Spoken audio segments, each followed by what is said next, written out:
Okay, today is March 29th, 2011, and the place of the interview is the Veterans Hospital located in Riviera Beach.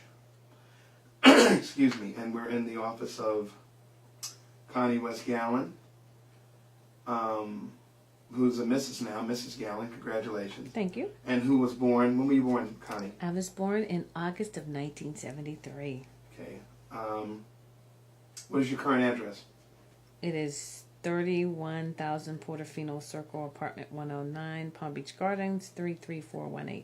Okay, and my name is Carlton Cartwright, and I will be conducting the interview as a member of the Children's Coalition Incorporated. This interview is part of the Veterans History Project sponsored by the Library of Congress, American Folk Life Center. Okay, what were some of your strongest memories of your parents? I think my mom was a nurse and she worked hard. She worked in the ER, and my father owned his own construction company, which that was kind of, it was a cliche for back then in the 60s, owning your own company as an African-American male.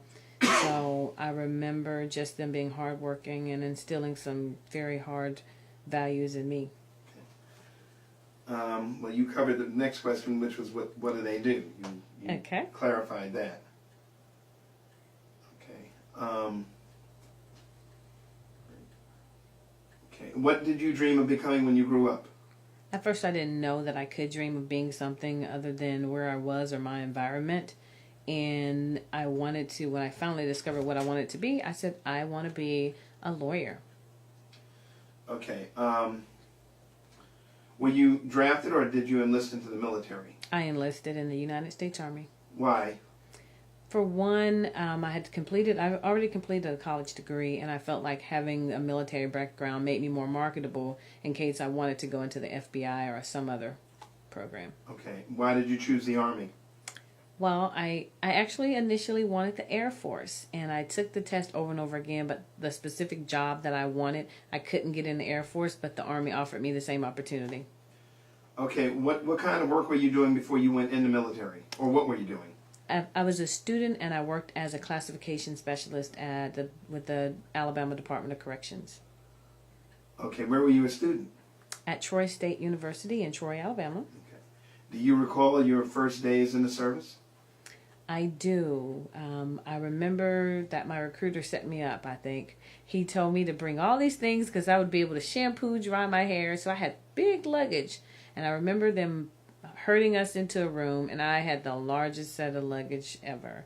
And I remember being scared and just not knowing what was going to happen and just in the moment. Okay. Do you recall your first days in the service? I remember I had some dental work, and I remember that they took me in a cattle truck to the dental place. They yanked teeth out of my mouth, and they sent me back to duty. And I didn't know what a profile was, and they told me that was saying that I didn't have to do all the exercise and stuff like that. And guess what? I was doing it because I didn't know what a profile was. And so I was sitting there, I was doing push-ups, and I was bleeding out of the mouth. And the drill sergeant said, "What is wrong with you?" And so he told me to get up, and I told him I had some dental work, and he would, he explained the process to me. But it was really, really, really, I challenged myself with the running, with the exercising. I did things I never thought I could do, running 10 miles, working out all day and all long to muscle failure, as they call it. I remember all of those things the first few days of being there.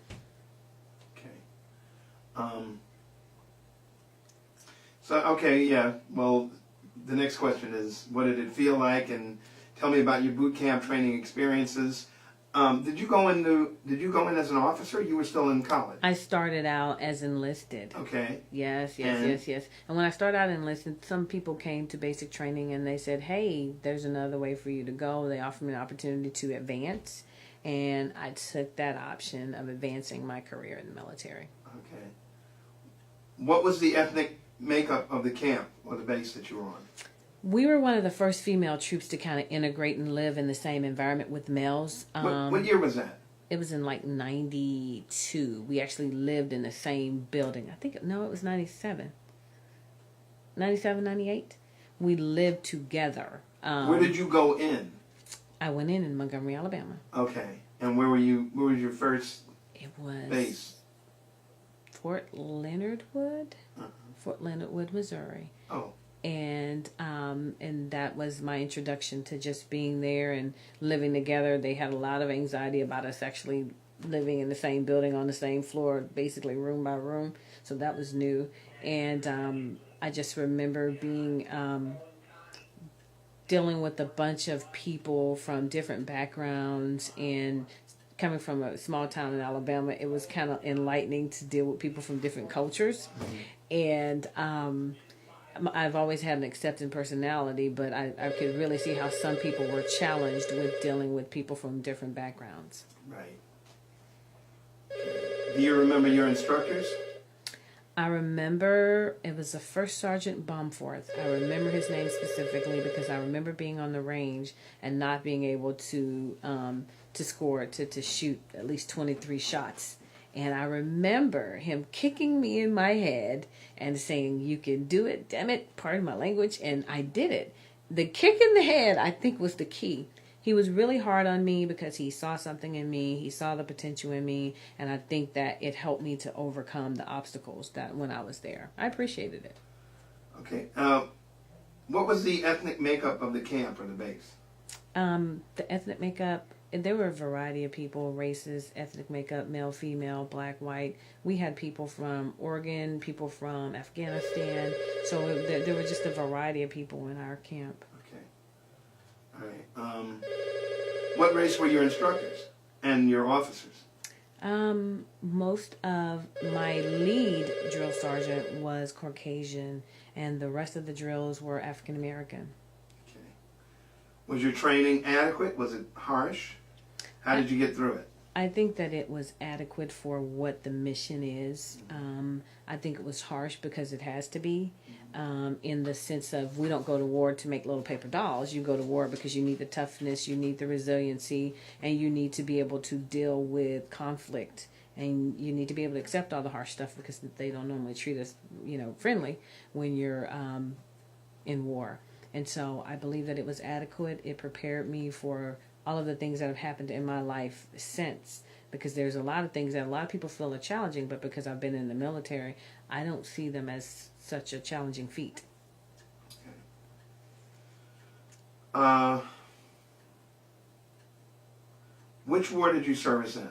I was not in war. Okay. I didn't participate. I think it was the Gulf War had just started when I got out, and I was being medically discharged at the time of Gulf War. Okay.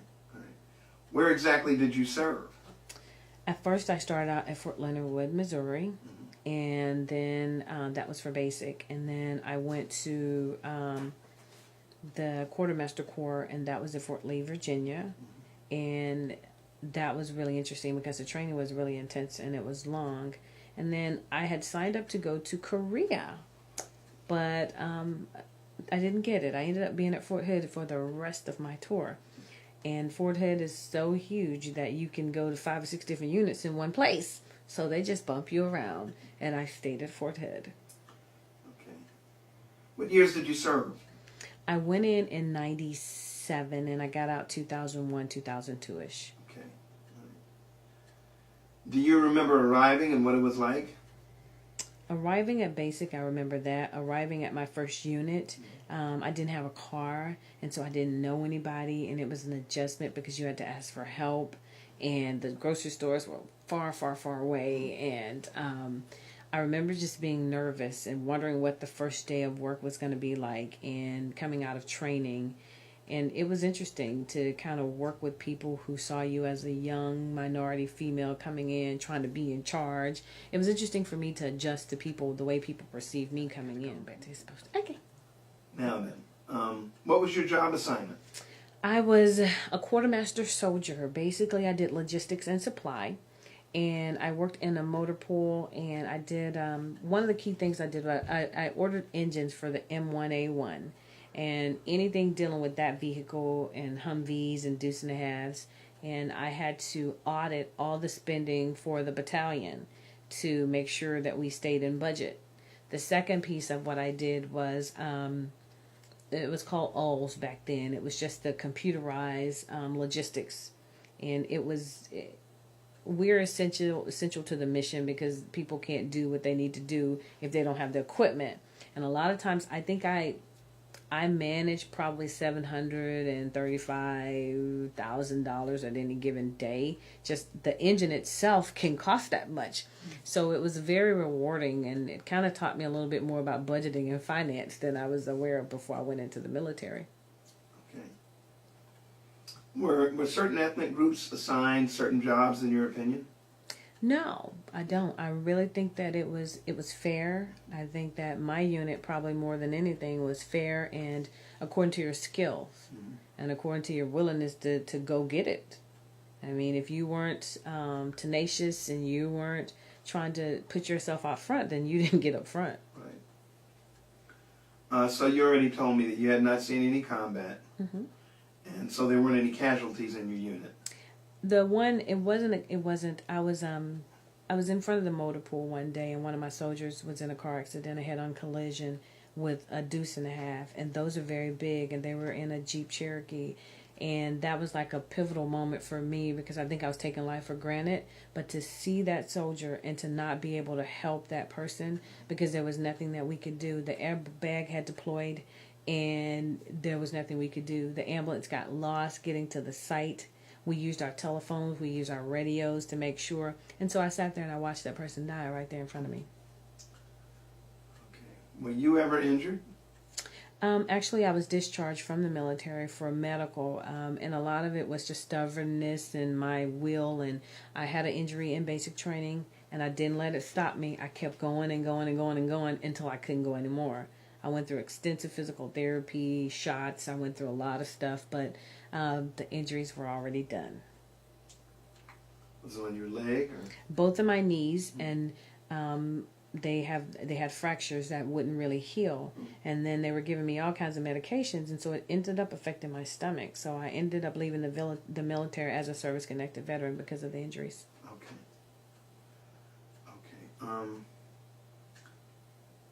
Tell us about a couple of your most memorable experiences.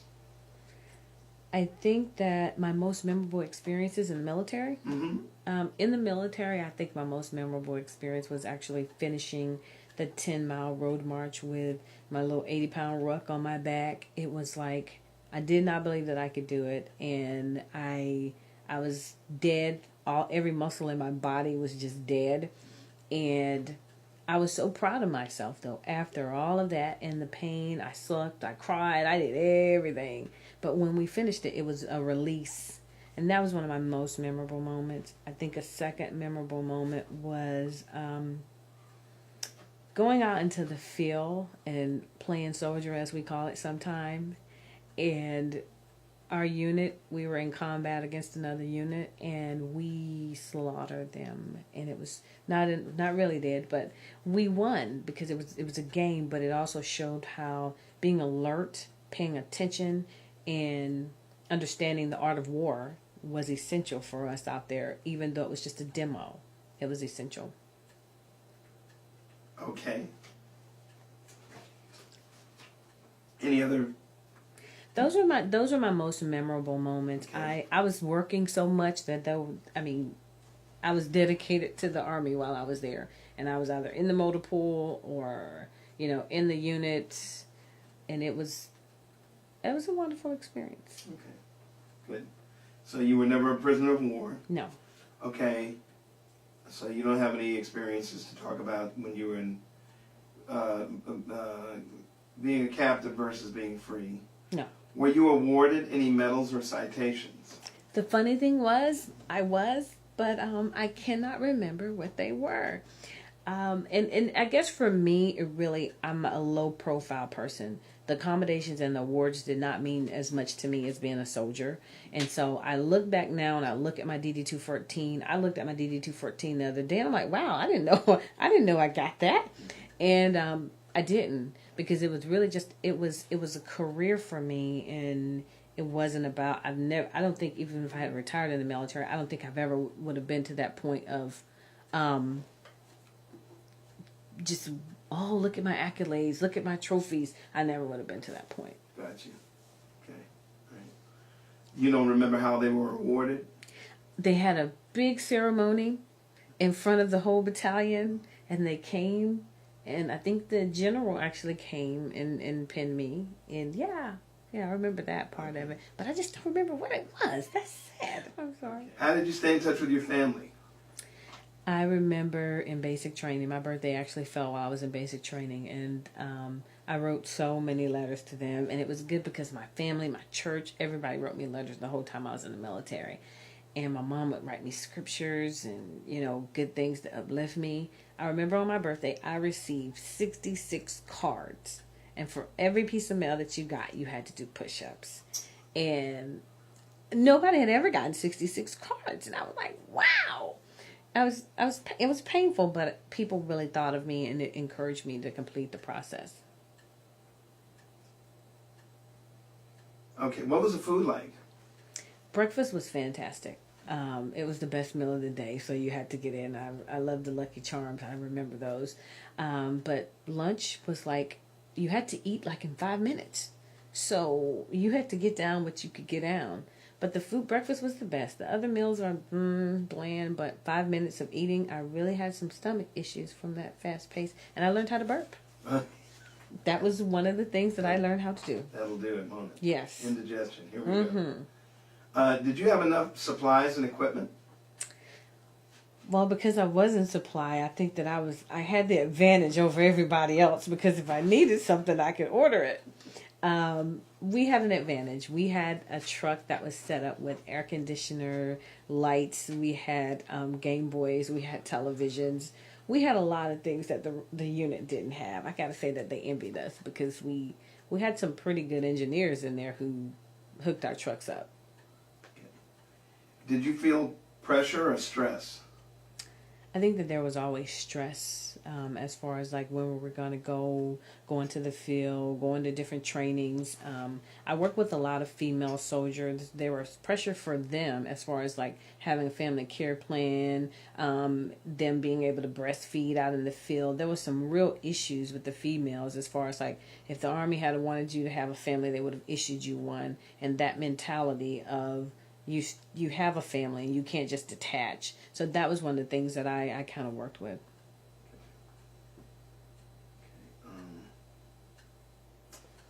Was there something special you did for good luck? No. Okay. How did the troops entertain themselves? Drinking? I did not partake of any of that, I might say. I had gotten over that before I joined the military. But a lot of them, that was the thing. They drank, they went out to clubs, they partied. I was older when I went in, so it was different for me. But that, and sometimes we played cards, we played dominoes and things like that. But drinking was the biggest product of leisure. That was it. Mm-hmm. Were there any outside entertainers ever? And how often did you have them? We didn't have outside entertainment. We kind of entertained ourselves. Yeah. Okay, what did you do when you were on leave? On leave, on leave. I was a special person because all I would do is get a hotel room and just sit there and rest. You wouldn't go home, or? Sometimes I did go home, like for holidays or whatever, but it was costly to go home, and I was looking at a budget and what I wanted to do after I got out of the military. So most of the time, it was cheaper for me to go to the Hampton Inn. That was my favorite place, and just rest and prepare for the next part of the mission. Okay. Where did you travel while you were in the service? Where did I travel? Yeah. I was stationed at Fort Lee, Fort Leonard Wood, and all those places, but I have friends who were stationed in other places like, Korea and Germany, and I got an opportunity to hop on some flights and go down to see them, and that was fun. And I didn't do that often because it really wears your body down flying all the way to Korea. And but the times that I did, I really, really, really had a good time. Right. Mm-hmm. A little jet lag, huh? Yes. Okay. All right. Do you recall any particularly humorous or unusual events? I think it was really bad, and it said something about we as a people, because when I was in basic training, they always made fun of me because they said I talk white. And I didn't know what that meant. And so, but I got that a lot from my sisters. as far as that's the way I was. And I almost got into a fight with a girl about it in the classroom. And now that I look at it, it's funny because she said something and I said something. And then I said, let's stop talking and let's have some action. Let's fight. And she amazingly backed down after I said that. But now that I look at it, it was so funny. And people were around us just laughing at us the way we were carrying on. But it was just one of those things. It's funny now that I look at it. That's what we were about to fight about and ruin our military career. Right. Yes. Okay. All right. What were some of the pranks that you or others would pull? Well, since this is video, there were some times where we did some things that were not nice to people who were in our unit who did not comply with the policies.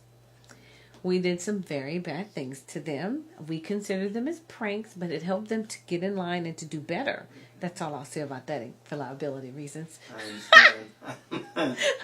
Okay, now you told me already you don't have any photographs. No, I do have some, but not to share. Okay. What did you think of officers or fellow soldiers or sailors? Did you become an officer while you were in the military? Yes. Okay, how far in to your service career? How long had you been in the service before you became an officer? It was probably about a year in. Okay. Okay. I thought that people wore their rank sometime like it was a part of their personality. Mm-hmm.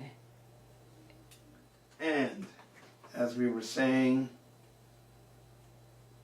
about you being an officer. So how did you said some people... They wore it like it's like if you were walking somewhere and you were just so in tune with your head and you forgot to salute someone. It was just like, okay, it was a constant reprimand. I saw it a lot in the officers' wives in a sense of, do you know who I am? And I'm like, okay. But I saw that. And I have a theory about that, but I'll keep that. As far as people who wear their rank. It is just a rank. I mean, you respect the person's rank, not necessarily the person and the way they deal with situations, because you can't make someone respect you, and just because they salute you doesn't necessarily mean they respect you. Right. Yeah. Okay, did you keep a personal diary? I did. I stopped my personal diary probably about 2-3 years ago because of my time frame just there and things that happened and things that I saw. It's interesting to go back and look at what I thought then versus what I know now. And it was very, very, very interesting. Okay.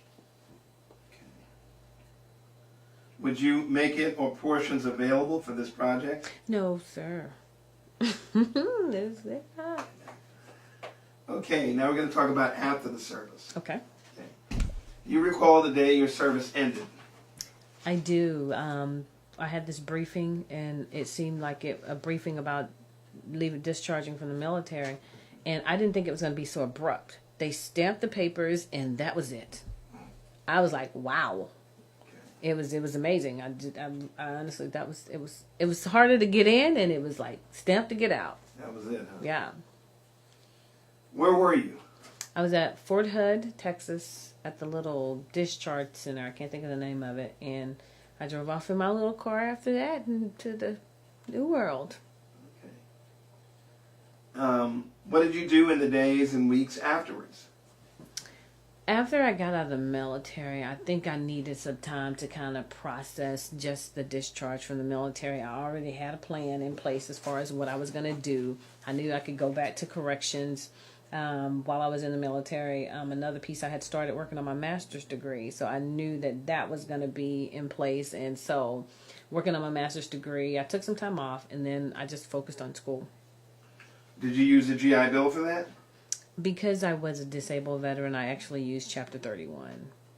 What is that? Chapter 31 is specifically vocational rehabilitation and employment for veterans who have disabilities to kind of help them make themselves more marketable. To enhance other assets to kind of help with the disability.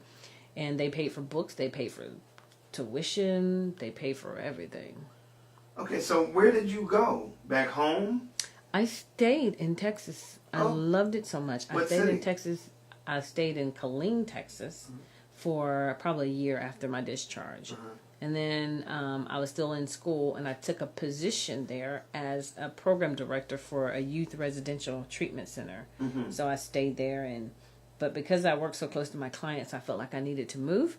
So I moved to Temple, Texas, which is like 45 minutes outside of Fort Hood. Okay. And Temple, Texas. Then I moved to Harker Heights, and then I moved to Austin. Then I moved to Georgetown, Texas. So I stayed in Texas for about 10 years, and I love Texas. But while I was in Texas, I jumped from a residential treatment center program manager. I went to be a probation officer, then a mental health probation officer. And so I had some things with my career, with my master's degree, that kind of kept me there. Okay. All right. Did you make any close friendships while you were in the service? I did. Shawana, she is still my friend. We went through everything together in our basic, and we just kept in contact throughout. I can call her right now. She actually works for DOD, and I can call her right now, and you know, she saves my life when it comes to computer technology. Yeah. Okay, we all need one of those. Yes. Okay. So how long have you been friends with her? How do you continue the relationship? Probably how long? 10, 15 years now. Okay. Okay. Where's she at? She's in Virginia. All right.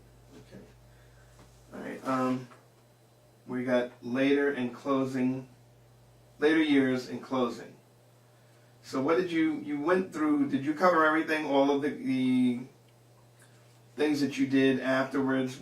In other words, what did you go on to do as a career after the war? Okay, after being in the military, I said that I had done residential treatment, probation officer, and then I became a mental health / criminal justice liaison, Mm-hmm. and it put me in touch with a lot of veterans who weren't really receiving services, and that became my passion. And then I took a position with the Department of Veteran Affairs, and I bounced around for a couple of different VAs trying to promote myself or get promoted, and I did.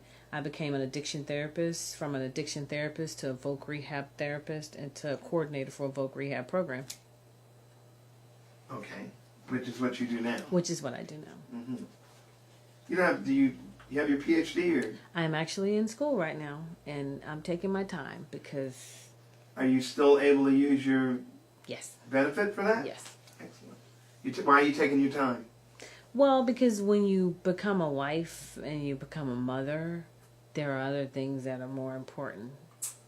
Okay, you're a mom now. I'm a mom now. Okay, but you just got married. I just got married. My husband brought me a son, and now he's my baby. Got it. Okay. Congratulations. Thank you. All right. Did your military experience influence your thinking about war or military in general? I've always thought that war was a necessity. I've never thought that it was a pretty thing, that it was as what war is. Mm-hmm. I've had a different perspective about war than some people have. I do know it's necessary. I know that freedom is not free, and to have the things that we have and the freedoms that we have, sometimes we do, and unfortunately people suffer, people die, and we lose people. But I think when you swear in, you accept that this is a mission in life, and sometimes we don't like the actual people that we're fighting. We don't like the fact that we are, but we believe in the ultimate mission of the military. Okay. Did you join any veterans organizations? I joined Dave, and it's a good organization for giving back. I'm not as active as I should be, but it's a pretty good organization, and it gives back, and it also puts on the forefront a lot of veterans issues, and they advocate and champion a lot of veterans issues. Okay, well, what kinds of activities does your post or association have? Pretty much, if you look in any of the Dave handbooks and materials, you'll see that there are a lot of things that are coming down the pipe about the VA, that are coming down about Persian Gulf, all those different things. Some things that were clarified in Congress about PTSD. Dave is actively involved in those things, as well as helping veterans with their disability claims and things like that, and advocating for service connections. Right. Okay. Do you attend any military service reunions? No, I have not attended any of those. I'm just too busy with life, I guess. How did your service and experiences affect your life? I think I said it before. I think it helped prepare me for anything. There are some things that are really challenging for people. I see people tweaking out or having anxiety attacks about things, and they always say, "You're so calm." Like, my feathers aren't ruffled as easy as others. Okay, is there anything else that I should ask you? I think you covered a lot. I think the biggest piece about the military is you get what you put into being in the service. I think if you go in for the wrong reasons, it may be a little bit more difficult for you to function in the military. But if you really know and you research what you want to do, then I think you can have a pretty good experience. And it truly is what you make it. I've heard some horror stories from some of my Vietnam vets because of things that have happened to them. And things have changed in the military. Are they perfect? No, but society itself isn't perfect. So we're going to continue to have some of those things. But I think that for the most part, at this point in time, you get what you put into it.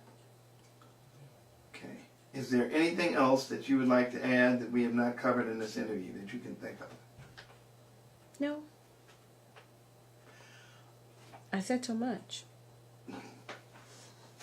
Are both of your parents still alive? My father is still alive, I believe. My mother, I just spoke with her about 5 seconds ago. Okay. I hadn't seen my father in probably 15 years. Okay. All right. Yeah. Just that whole... Where did you go to high school? I went to Eufaula High School, Eufaula, Alabama. Okay. That's where you were born. I was born in Florilla, Alabama. Oh. But after the divorce, we moved to my mom's hometown. After your parents' divorce. Mm-hmm. Okay. Yep. All right, well, I just want to thank you very much for doing this. No, thank you. I know I had promised, and I'm glad I... Appreciate your sharing Thank you. with us, okay?